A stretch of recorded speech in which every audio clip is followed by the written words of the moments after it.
markuu midoobayo aan mid qura maqnay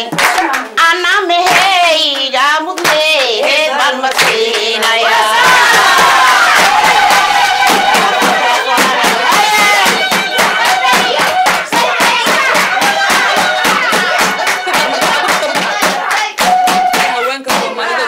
munaasabad lagu weyneynayo maalinta haweenka adduunka 8 Maarso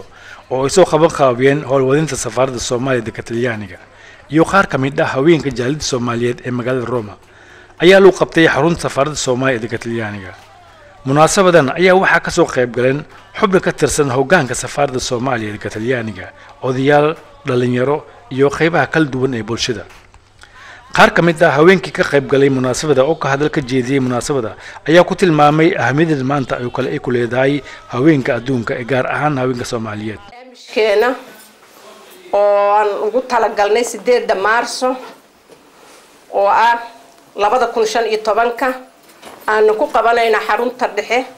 ee safaaradda Soomaaliyeed. 8 Maarso sida aad la socotiin waa maalinta haweenka adduunka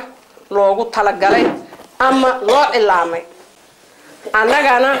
hambalyo waxaan u direynaa dhammaan haweenka Soomaaliyeed oo ku nool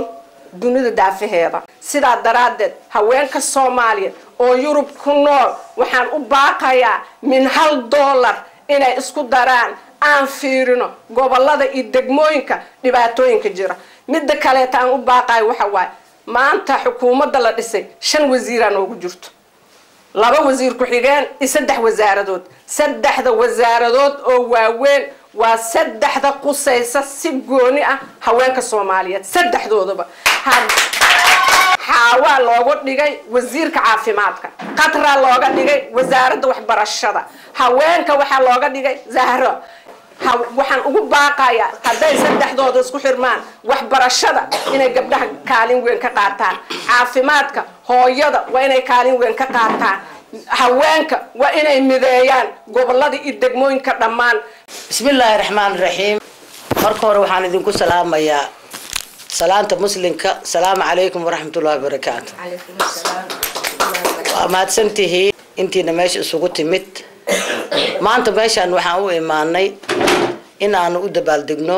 8 Maarso 8 Maarso qof walba waa og yahay waxa ay tahay iyo waxa ay goorta ay bilaabatay iyo waxa loo bilaabay marka hore horta inta aanan khudbadayda furin waxaan idin soo gudbinayaa hambalyo oo idin soo diraayo haddaad tihiin gabdhaha ku nool dalka Talyaaniga ma aha Roma kaliya macal gobolada Danjire Muuse Xasan Cabdulle oo hadda ku sugan Muqdisho shaqo awgeed. Danjire Muuse wuxuu yiri waa idin la qaybsanayaa hambalyadaas iga gudooma mideeda kale dumarka Soomaaliyeed dhibaato xoog leh ayay soo mareen ilaa haddana badan waa haysataa marka sida ay hore u sheegtay culumo haddii ay isku duubmaan dhibaatada waa laga baxaa insha Allah waxa waaye hooyada Soomaaliyeed runtii dib uma harin gabadha Soomaaliyeed dib ma u harin marka tii la kufsaday tii dusha cunuga ku wado tii ceelka ka soo arooreyso tii banaanka misaga la fadhido waa hooyo Soomaaliyeed. maalinta 8 Maarso haweenka adduunka loo xadiday waxaan salaan u diraa haweenka adduunka meel kasta ay joogaan waxaan salaan u diraa haweenka muslimiinta gaar ahaan wadamada muslimiinta joogaan waxaan salaan u diraa haweenka Soomaaliyeed meel kasta ay adduunka ka joogaan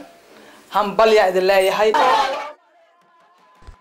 maanta oo kale waxay haweenku caalamka soo bandhigaan waxyaabaha ay taabanayaan iyo waliba tacdiida dhinac walba leh oo la kulmaan ama lagu haayo